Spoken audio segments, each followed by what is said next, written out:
Hello, everyone. I'm Brian Cochran from Cornell College, and I'm very excited to introduce our keynote speaker for today, Susan Paddock, Chief Statistician and Executive Vice President at NORC. So without further ado, please enjoy. Thank you, Brian. Thank you, Monica. I'm very happy to be here. I'm going to share my screen. Can everybody see that? Okay. All right. Well, yeah, thank you so much for inviting me here to speak with you. I majored in biostatistics and math as an undergraduate, and I would have loved to have had a conference like this when I was an undergraduate. So I hope you're having a wonderful day and are learning a lot.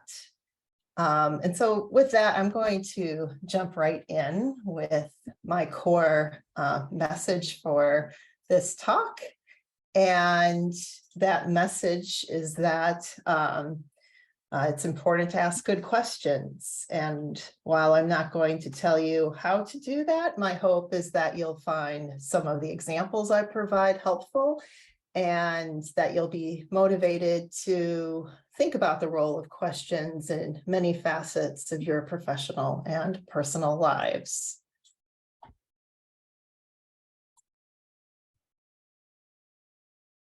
So asking good questions is important for many reasons, and I'm going to focus on three main areas today. The first area that I'll talk about is the role of questions in navigating our career development. And so I'll talk a bit about what this meant for me and what it continues to mean for me in my career. And then I will talk about the role of questions in terms of how, as statisticians, we evaluate and improve data quality, which is super important to all of the work that we do.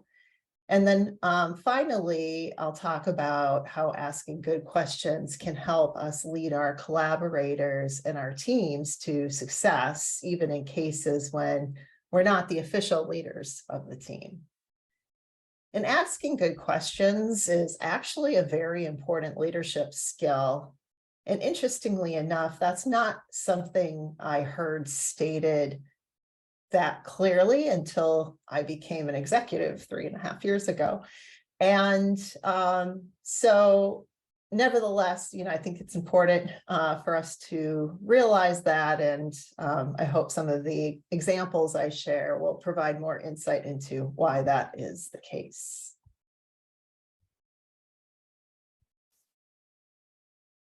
All right, so I'll turn to navigating our career development.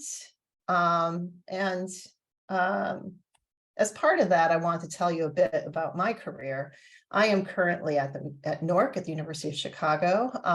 NORC is an objective, nonprofit, nonpartisan research organization, and our goal is to bring insights and analysis and data that decision makers trust. And we work mainly in topics in the social science space, in the areas that you see on the slides. We have studies going on in economics, markets, and the workforce. We have studies focused on health and well-being. We also have studies related to society, media, and public affairs, global development, as well as education, training, and learning. Currently, as Executive Vice President and Chief Statistician at NORC, I am generally responsible for the methodologies we use in our projects and our proposals. I also have a major role in developing the strategic direction that we take at NORC in terms of how we develop our core analytic and methodological capabilities. And most important of all, I have an important role in making sure that the environment at NORC allows people to succeed and to be able to successfully conduct their research projects. And prior to joining NORC, I was a senior statistician at the RAND Corporation for 19 years. And when I was there, I worked on public policy research and developing statistical methods to apply to public policy research, mostly in the areas of healthcare. I worked on topics ranging from Medicare payment policy, which I'll say a bit about today, to mental health care for veterans and for enlisted personnel in the military, to substance abuse treatment research. I also had opportunities while I was at RAND to lead the statistics group for 5 years and to also lead some projects as well. In terms of my education, I have a Bachelor's of Arts in Biostatistics and Math from the University of Minnesota. And when I was an undergraduate, the key questions that really drove me in terms of undergraduate were, first of all, what was I going to major in?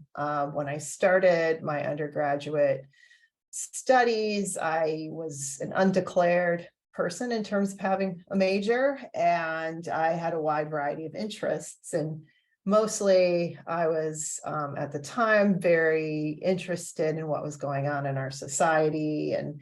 And so I kind of used that to figure out, at least initially, which courses I was going to take. And I took some very interesting courses. One important backdrop was that at the time it was the early 1990s, and that was there was a huge effort that did not succeed at that time, but a huge effort toward healthcare reform. And so I remember taking a special topics class on healthcare reform and grappling with, as a student in that class, in a project, hypothetical scenario of, there's a very expensive treatment and it's highly experimental, yet it could really do a lot of good if it is successful. And and the professor was asking us to sort of put ourselves in the hat of like an insurance company or a payer in terms of how do you think about this treatment. And so that was the first time where I was really faced with issues about the delivery of healthcare, access to healthcare. And I think, frankly, a set of really uncomfortable questions, but very important questions, of course. Other classes I took at that time that really opened my eyes to the field of healthcare in general included a course called Biology of Women. It was actually a course taught through the Women's Studies Department at Minnesota, and it was a course taught by an epidemiologist. And so certainly learned a lot in that course about inequities and disparities in healthcare, not just by gender, sexual orientation, but by race, ethnicity, class, etc.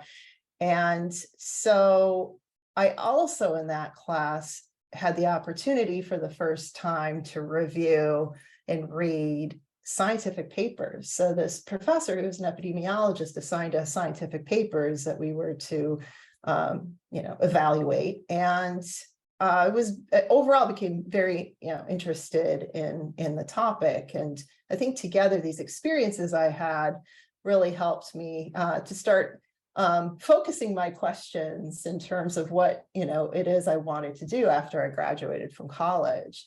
And so I spoke with departments, lots of professors in different departments, and I found the School of Public Health, and I found that there was a biostat undergraduate program and talked to the director of undergraduate studies there and asked her my questions. And she eventually convinced me that I really wanted to do a biostatistics degree. And not only that, and I had asked her, well, what does that mean? And she said, well, you probably have to go to graduate school for that. So then that's turned into, okay, well, what classes should I be taking? And then that added on the math major. And then I talked to certainly a lot of professors there in terms of graduate schools and graduate programs.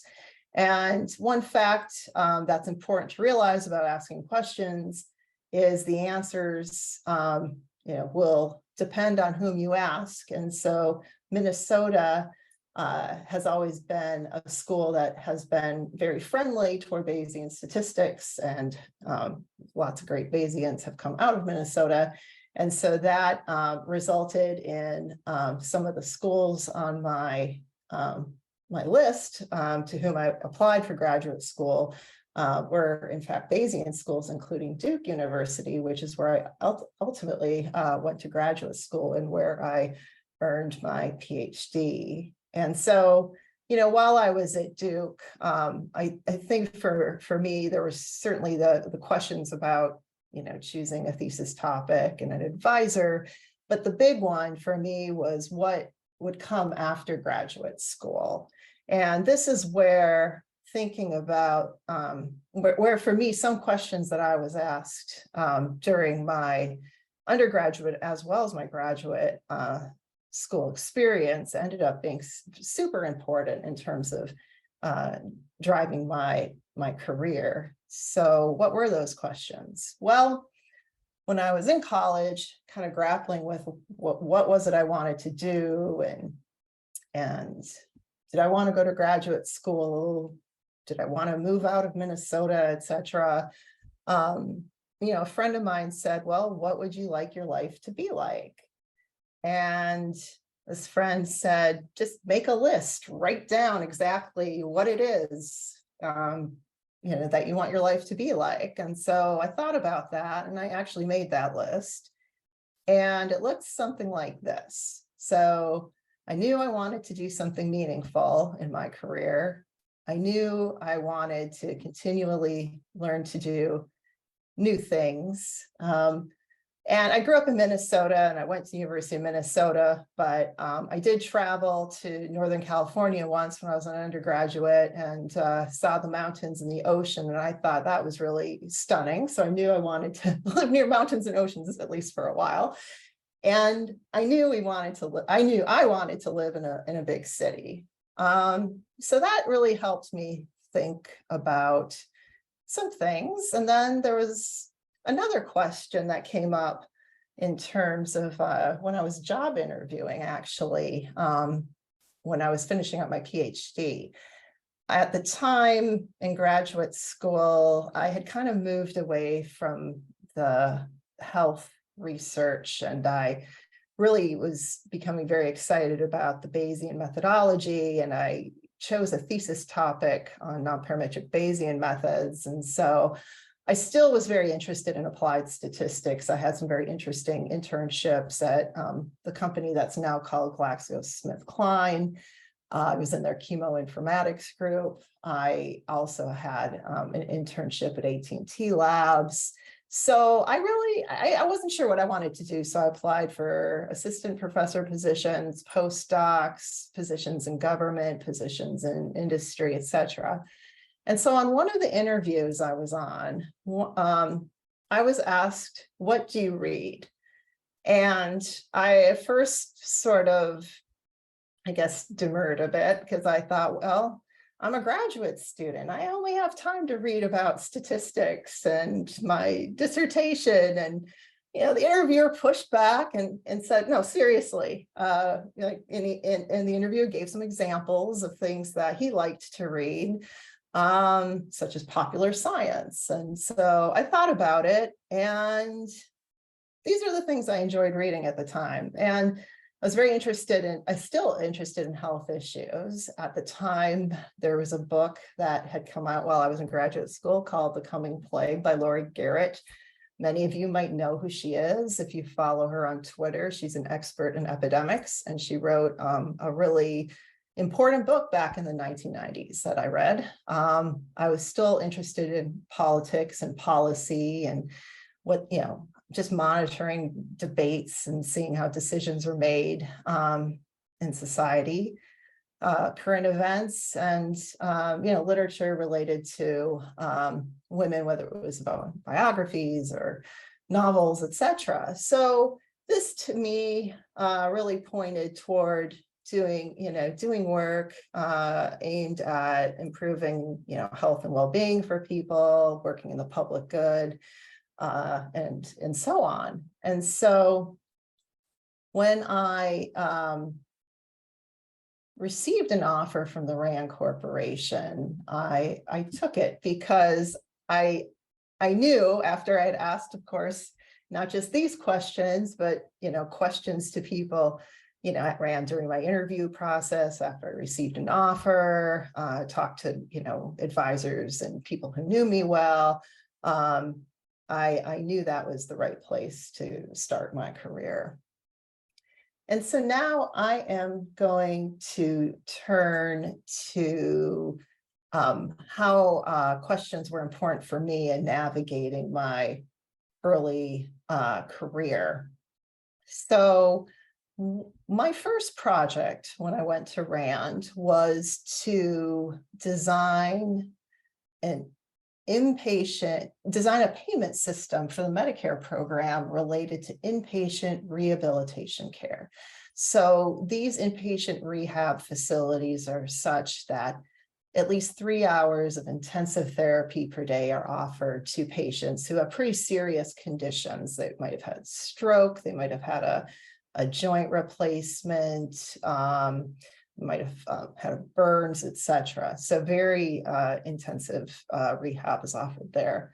And so I was asked to work on, well, and so the goal of this new payment system was to figure out ahead of time a structure for it. So for example, if a patient who's say 67 years old, who's male, who has, 3 health conditions and has a certain level of mobility, needs care, how much does the Medicare program expect it'll cost to compensate a rehab facility for that patient?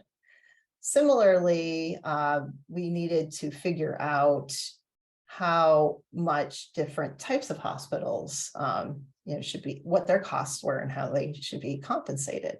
So I was asked to fit 2 regression models. And so the first regression is shown here, where there's a logarithm of the average cost per case at hospital J. So that's Y sub J.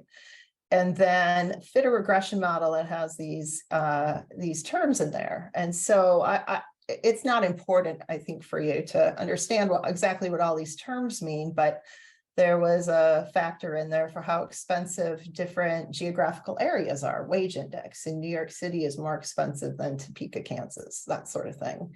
This case mix index, this is a measure of the average relative severity of the conditions that patients are being treated for. So 1.0 is an average case mix, and then hospitals, that had indices larger than that tended to have relatively more costly, more severe patients. Whether hospitals had a large share of low-income patients was also in the model. Teaching load was in the model, and whether hospitals in a rural, large urban, or urban area, as well as whether it was a for-profit hospital or a nonprofit or a governmental controlled hospital. So we fit this model and explained 46.5% of the variability in log average cost per case. So that's a pretty good regression model. And then I was asked to fit another model. Whoops. And so this model had log average cost per case again at the hospital, but then there was a further adjustment to that for case mix and wage index. And so we didn't put those terms in the model as right-hand side variables. And so then I was told, well, let's fit this model with low income share and rural in the model, and that is it. And then that model explained 6% of the variability in this new outcome measure, this case mix and wage index adjusted cost per case. And so I thought this was a little strange that I was asked to fit this rather abbreviated regression, because when I was in school, I learned that one puts puts right-hand side variables in the model to explain as much variation as possible, up to a certain point, of course, because you can't have too many because of problems such as overfitting, etc. But so I had to ask what was going on here. I wasn't just going to fit these models because a project leader told me to. I needed to find out why. So why would the hospital adjustment payments end up being developed using the model with the lower R squared? Well, one of the reasons I'd already mentioned is that the wage index and case mix that were not put into that model because they were going to be accounted for in other ways in the payment system. And I learned what those other ways would be.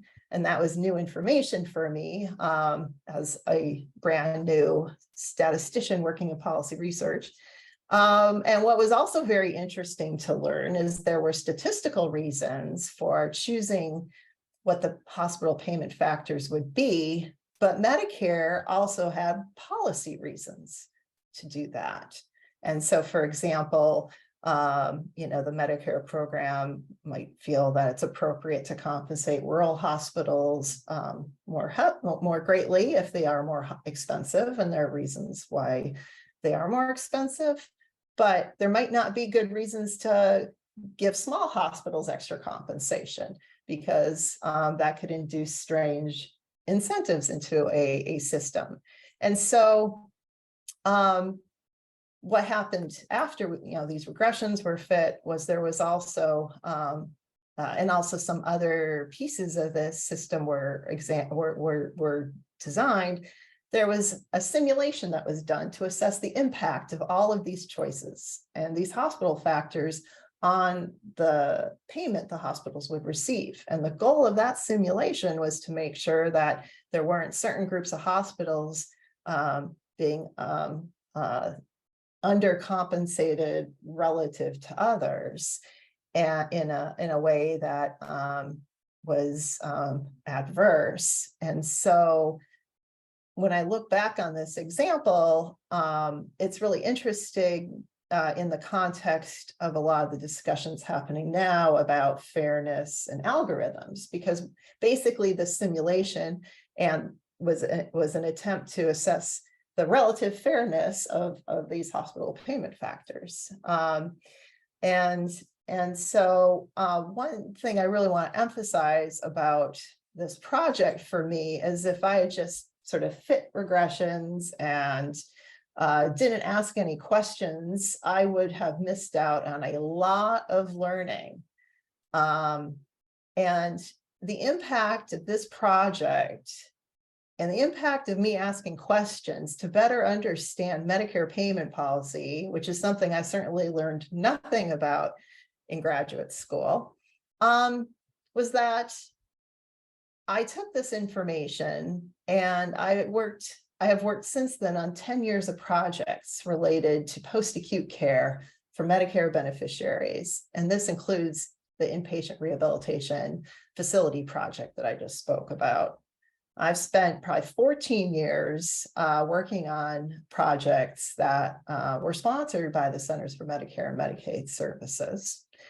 And I have used the information I learned about Medicare payment and about the Medicare data that I examined and about policy analysis in projects for over 20 years. So I've been out of school for probably about 23 years. So that's basically my entire career.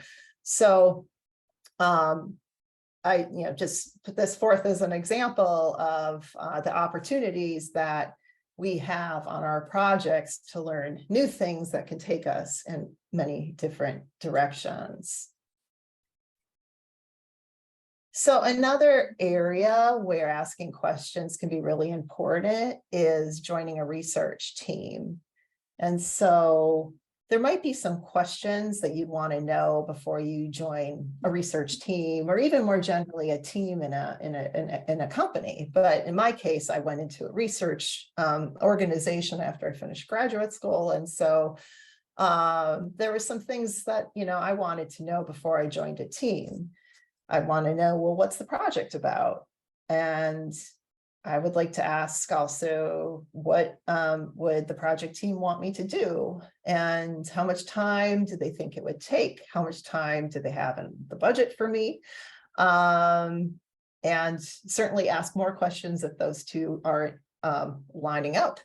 And also, what are the products? Are they going to write a paper? Are they going to want me to write a paper? Is there going to be a briefing to the client? There are all sorts of things to understand before, starting a project, especially when you're, say, not necessarily assigned to the project, but you have to make a choice about what kind of work you want to do. There's another aspect too that's not so much about what you'll be working on, but with whom and what are the conditions. And so sometimes there are things that you might want to share, with a project team or with your supervisor before you begin to work on a project, or more importantly, you might need to, figure out if you're actually able to work on a project. So let's say someone asks me to work on a project with them, and I can say yes or no, but it might be the case that I need to communicate my constraints. And so I could say, for example, well, I really want to work on this project, but I'm really busy at the moment finishing something. Would it, I'd have time for this in 3 weeks. Is that going to be okay? So, questions are important, certainly for, negotiation and figuring out your, role and what the sort of terms and conditions are, if you will, of a new sort of job, a new task, etc. Also, I do have a story about this because I think it's really important as well when you're looking at possibly working with, a new team, or to not have too many assumptions ahead of time about how it's going to go. So one time I was asked to join a team to be the statistician on, some analyses and such. And a couple of my colleagues told me previously about the person who was asking me to work with them. They said, well, this person didn't really, have that much sort of time for us. We didn't get to write any papers. It was really disappointing. And I thought, well, yeah, that sounds sort of disappointing. And so when this person asked me if I could join their team, I said, well, I am really interested in this, but if I work on this project, I do want to, be able to co-author papers and really be able to have enough time to really, dive into this topic because it's really interesting to me. And this person's face lit up and they smiled and they said, oh, yes, I'm so glad you said that. I really like that. I really want to, I'm looking for a statistician who has the time to dive in and do this. And so I ended up working with that team and writing 4 papers, and team members went to, disseminate the information at conferences and everything. And so it ended up being a great experience. And I think like the point I want to make here is that oftentimes when you're in an organization, you might hear, people's opinions about how certain things went for them or whatever, and you may or may not always have the full story. And it's really important to keep an open mind. And it's really important too, to understand sort of what you want to get out of an experience, and to be able to, ask the questions you need to figure out if your expectations are aligned with others' expectations. All right, so I'm going to turn away from the sort of career development piece and talk about the role of questions in evaluating and improving data quality So I am going to start with a little example. And let's just say that redecorating my place and I want a new lamp. And I know there's a lamp at the store nearby. And I don't actually have a lot of time right now because I'm really busy with work, and I know the only time I can go to that store is the Friday after Thanksgiving. So I call the store and I ask them, what are their hours and are they open on Fridays? And I'm told, yes, they are open on Fridays. So I think that's great. So then Friday after Thanksgiving, I go to the store and it's closed and it's locked. I can't get in. Well, what happened here? I think it's probably clear to you what happened here is I didn't ask the right question. And this is an example that's inspired by this book by Norman Bradburn, who's a colleague of mine at NORC, and some of his colleagues. And the book is called Asking Questions. And there are many books about asking questions because it's actually not always an easy thing to do. And this book on asking questions, the definitive guide to questionnaire design for market research, political polls, and social and health questionnaires is actually a classic in the field of survey methodology. And so there are a lot of people who give a lot of careful thought as to how to ask the right questions. And so there are a lot of scientific reasons why good questions are very important. And in terms of surveys and asking questions, sometimes it's not always clear whether questions with different types of wordings, sometimes it's not always clear which one is a better question, and they might look pretty similar. And so here's an example from some COVID-19 vaccination surveys. There have been a lot of surveys, as you can imagine, in the past few years on different aspects of related to vaccination, as well as just the pandemic in general. And so, my colleagues at NORC took some of our internal data and, conducted a little bit of a comparison of these items. And so one of the sets of questions, which is asked on a lot of different surveys, is, have you had a COVID-19 vaccination? And you can say yes or no, or I don't know. There are other surveys out there that ask the question in a different way, such as, do you personally know anyone who has already received the COVID-19 vaccine? And you can say, yes, I've received the vaccine, or yes, a member of my immediate family, or yes, someone else, or no. And so if we compare these questions to understand, well, how, what is the percent of people who have received the vaccine?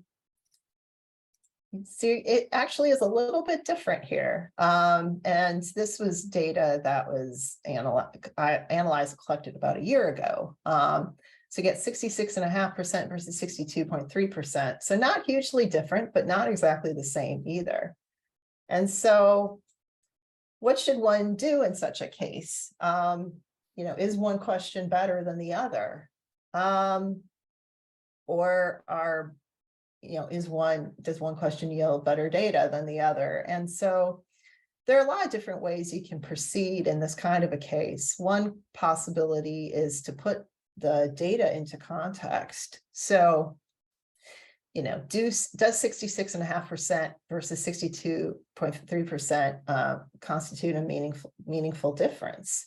Around that time last year, the Biden administration was aiming for a 70% immunization rate on COVID-19. That was publicized pretty frequently in the media. And either figure here indicates that goal wasn't met. So in that way, the data seem to agree and to be sufficient. But if you sort of need some finer sort of sort of tuning in terms of looking at something where a 4-point difference might make a difference. It's sort of a notion of validation, where one might be able to come up with an analysis where one compares whether one measure is more strongly correlated with other measures that are important. And that might be a way to determine which measure seems to be better in that sense. And another possibility might be, to seek an alternative if one exists in terms of other data sources that might have this information, which is usually is usually not always feasible because surveys are there to collect unique data. But nevertheless, people do often search for alternatives, and also in a sense for alternatives to even further validate, say, surveys, for example. So, one example that I wanted to bring up in terms of data is I'm using an example from surveys and thinking about the quality of the data and the questions. And, oftentimes we'll also be asked as statisticians and data scientists to analyze other types of data, like observational data or data such as, healthcare claims or things like that. And some of the ideas that are really useful for thinking about, the validity of items on surveys and their quality also can be applied to other data sources as well. So here's an example from another NORC analysis of social determinants of health data. So social determinants of health, or SDOH for short, as you can see on the slide, they're non-medical conditions that describe people's lives and the fact, the living situation for people, such as housing, food security, and air quality. And these factors impact overall health. And they've been found to account for between 30 to 55% of individuals' health outcome by the World Health Organization. So very important factors. And the Medicare program actually has many initiatives related to social determinants of health, and even track social determinants of health in their reimbursement claims using something called Z codes. And so if I'm interested in, say, social determinants of health and Medicare beneficiaries, I might really want to analyze claims data, right? Well, not so fast, because it's only available for about 1.5% of the beneficiaries. And so, of course, when I see something like this, I can only ask, well, why is that? And I think one thing that's very important that I've learned through my work related to Medicare and healthcare more generally is that this claims data are collected for one purpose. They're collected for purposes of payment to healthcare providers. They're not collected for research, even though they're often very useful for research. And so one of our roles as a statistician is to always keep data quality in mind and the purpose of the data, and whether there are reasons to believe that data created for one purpose can be applied to another. So, in Medicare, there's an entire data system that consists of claims data, assessment data, as well as survey data. And so on behalf of the Centers for Medicare and Medicaid Services, the NORC conducts the Medicare Current Beneficiary Survey. And this is a large national survey of Medicare beneficiaries and covers a number of topics. And this survey can be a very valuable data source when there's information not available in the claims data that policymakers want to know about the care beneficiaries are receiving. And indeed, this survey has social determinants of health in the survey. Alternatively, the claims data actually can be very helpful for imputation of certain cost and utilization measures, which can be hard sometimes for a survey respondent to fully report back. And in this case, I will point out also dental care. So the Medicare program doesn't cover dental care, yet about a year ago in particular, there was a lot of attention on dental care and whether the Medicare program should provide that to beneficiaries. And so in this case, the survey became very useful because it had that information, and the claims couldn't possibly have that information because Medicare wasn't paying for dental care. And data quality is a very important topic now, especially given the proliferation of different types of data sources. We hear a lot about big data, and that really oftentimes means also heterogeneous data, and using different data sources together and combining them in ways where it helps us learn from data.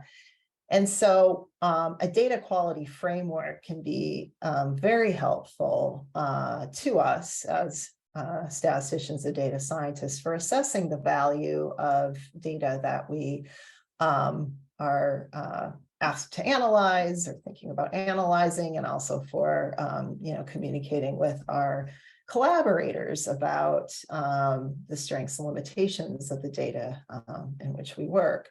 And so there is a committee in the federal government called the Federal Committee on Statistical Methodology. And on this committee, there are representatives from the 14 principal statistical agencies in the US government, including the Census Bureau. And this is the committee that puts guidance together for federal agencies on many aspects of data use and protection.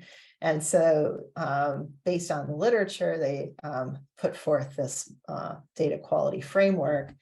And I would say this is a great tool to use in terms of being a question generator in terms of data quality, thinking about the utility of data, like how relevant is the data to your question? So one could look at that, for example, in the SDOH example with the claims data. Well, it might not be very relevant because it's not a complete data element.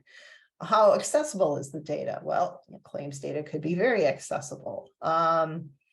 Timeliness issues, and also other dimensions here, objectivity, accuracy and reliability, of course, obviously very important. Coherence, does a given data set have elements that are in agreement with how those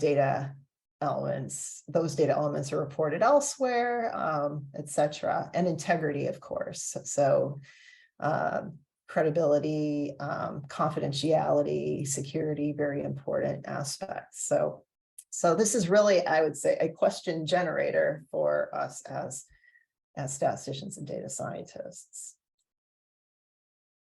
And oftentimes these data quality assessments, that was a federal example I gave. This is an example related to evaluating quality of state and local administrative data that comes from my NORC colleagues. And in particular, some of my colleagues developed a tool in R that can be used to guide people working in local governments in terms of assessing the quality of their data and identifying issues with it, and assessing its fitness for use.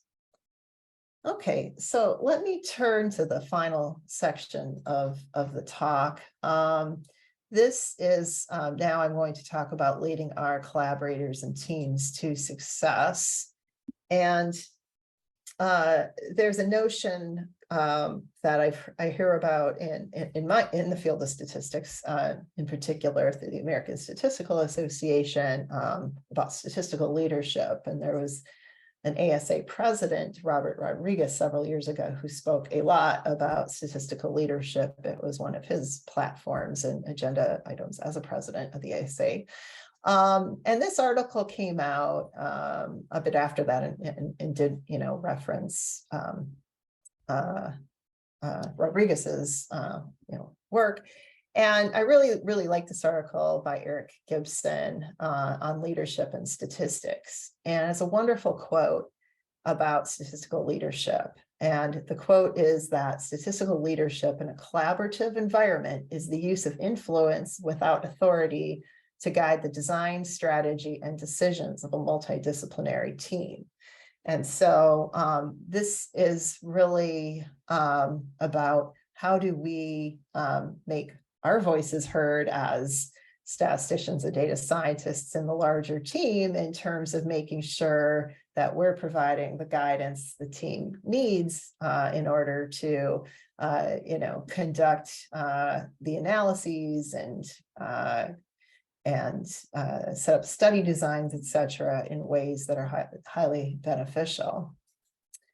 And so one tool for being a statistical leader is to ask questions. And, here's an example that's not a very uncommon example as a statistician, say, working in healthcare. So, okay, someone, was looking for a statistician, and let's just say this person approaches me, knocks on my door, sends me a message, etc., and asks me, well, they say they like to do a study comparing telemedicine to on-site visits for pediatric care. And they ask me, oh, how many people do they need in the study? Well, there's no way I can tell them how many people they need at this point. I need a lot more information. So I need to ask, well, what are the key outcome variables for your study? Because it might be that the number of people they need differs based on whether they are having whether they have an outcome that's a yes no measure, or whether it's something continuous, or if it's a yes no measure but it's a rare outcome.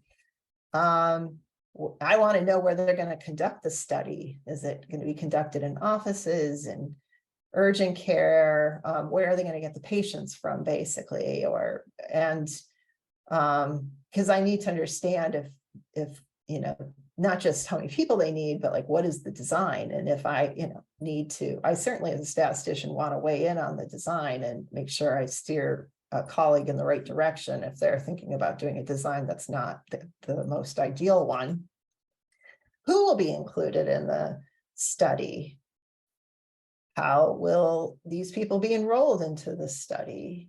And how will they be assigned to either telemedicine or on-site?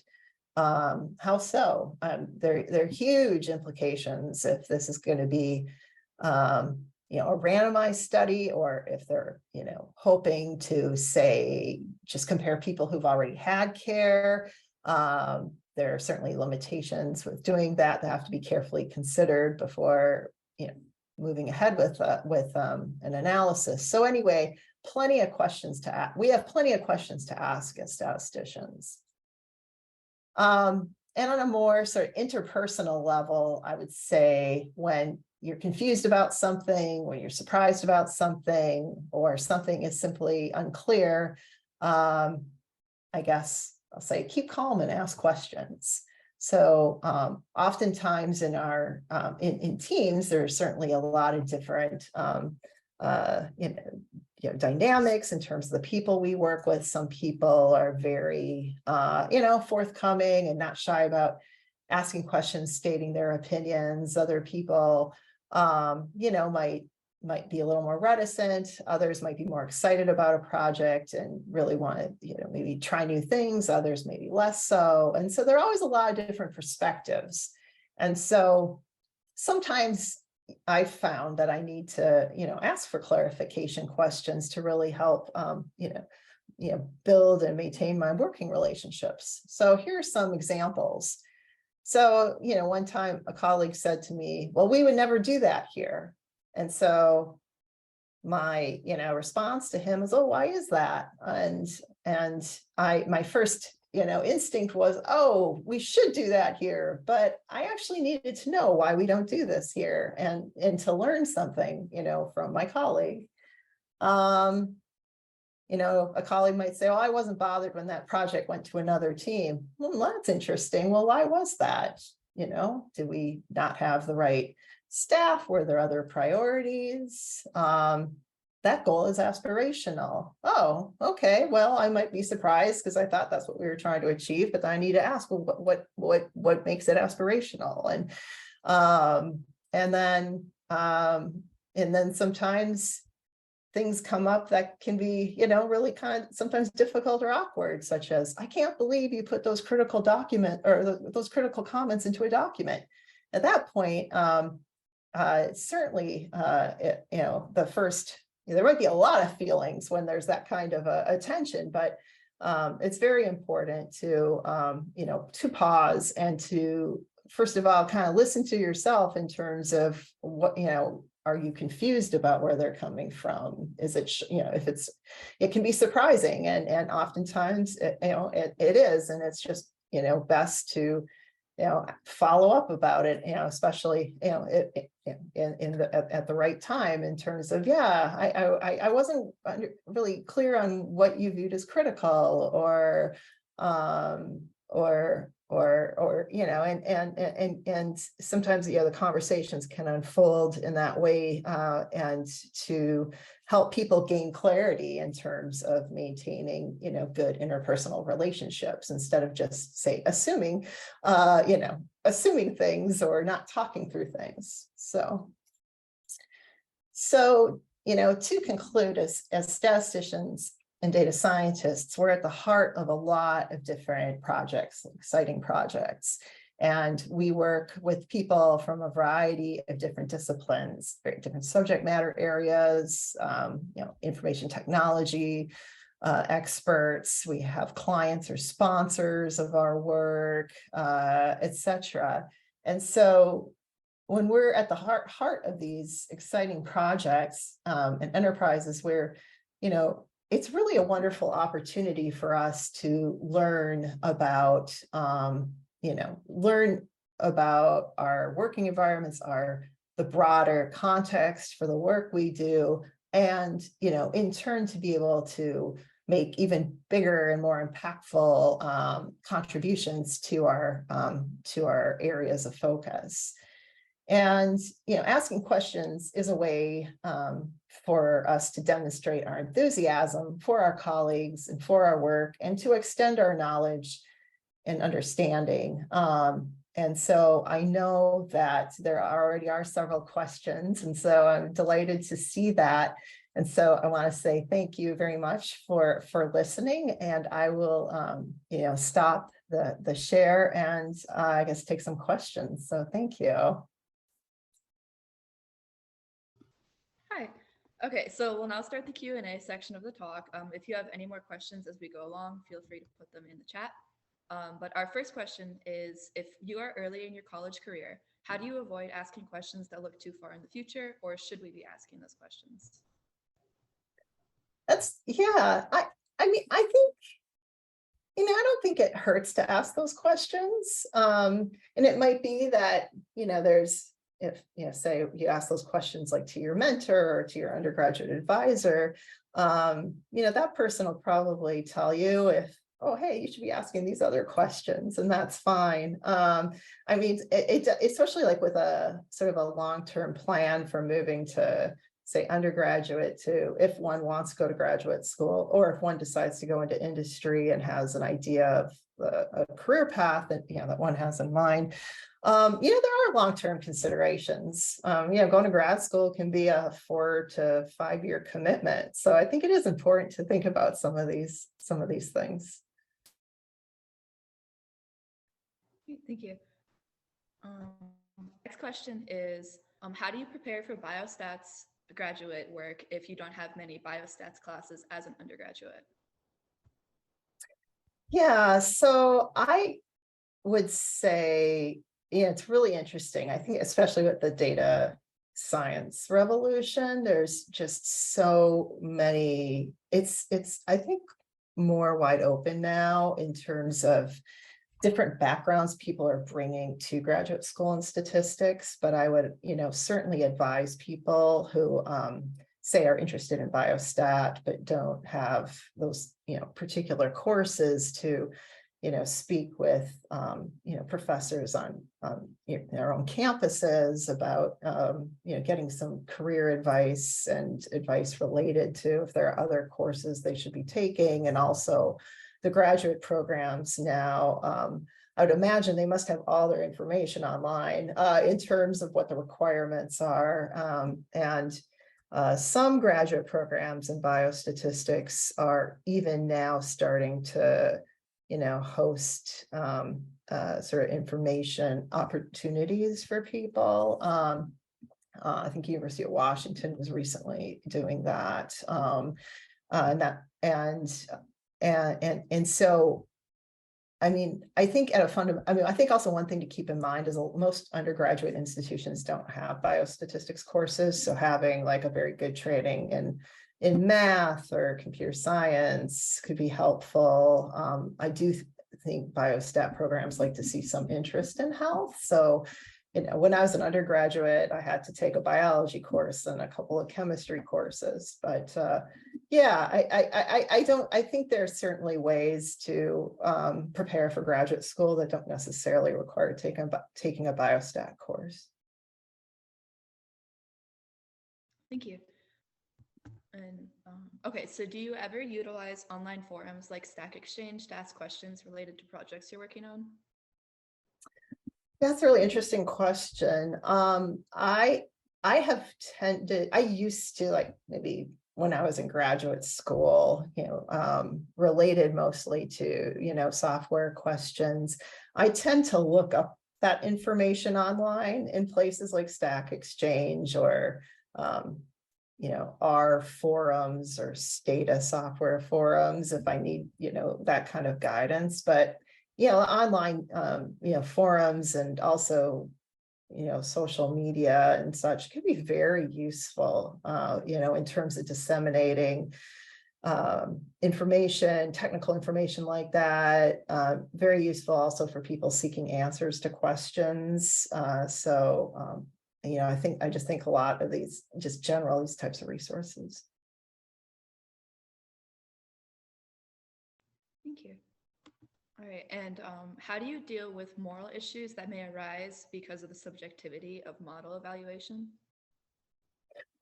So this is there's a lot of attention on this topic now in terms of fairness of algorithms and bias mitigation. And so, now there are, it's I think, very important, exciting time that there are actually frameworks being developed related to this to help guide teams in a more, systematic or structured way to address some of these issues. And I do think, in terms of, I guess I'm interpreting, moral, it's that's like a kind of a separate thing necessarily from, say, bias and fairness, but I'm kind of interpreting the question about sort of doing no harm. And so I think I do think also taking, looking into these, frameworks and guidance and, staying part of that conversation is helpful. And it's, helpful for me as well as a professional to, see some of these resources are being, developed. But I do think that model checking is very important in making sure that, the outputs are, appeared to, sort of not be doing harm. So. Thank you. All right, and do you have any advice for statistics in computer science, and specifically, how often do you come into contact with computer science when you're doing statistical research? Yeah, that's a really good question. I think that probably, it probably varies across different areas of statistics. I mean, there are some areas where computer science has been, very central. For example, I think area of in privacy, for example, computer scientists have, been really one of the leading groups in terms of developing, criteria such as differential privacy. This is something Monica knows a lot about. And, and then there are other areas where the, computer science, contributions might look different, where it might be more of on the technology side, such as in health IT, but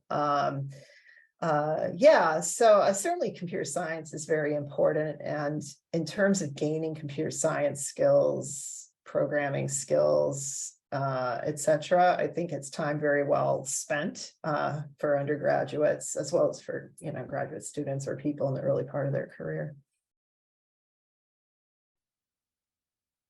All right, and looking at the time, I think this will be our last question. But do you have any advice for people who want to pursue a career in statistics but don't necessarily want to get a PhD? Oh, absolutely. There are a lot of really wonderful options for people who don't have PhDs but have statistics, degrees, and increasingly also with undergraduate degrees. And I will say, at least my organization, most of the people we hire have, master's degrees. It's kind of like master's, at least in statistics, master's degrees, PhDs, and then bachelor's degrees. But certainly we have like a growing number of people with bachelor's degrees because the undergraduate programs have really, the undergraduate opportunities have expanded so much. And so I do think there are a lot of opportunities out there. I don't think it's like when I finished school and was kind of told, well, if you want to do a certain type of work, you have to get this PhD. It's just, I will say a PhD is important for certain types of academic or academic research, or academic research is kind of at that level. And so it's, I still think there's value in that, but it's, it's not always, certainly not always necessary. All right, thank you so much.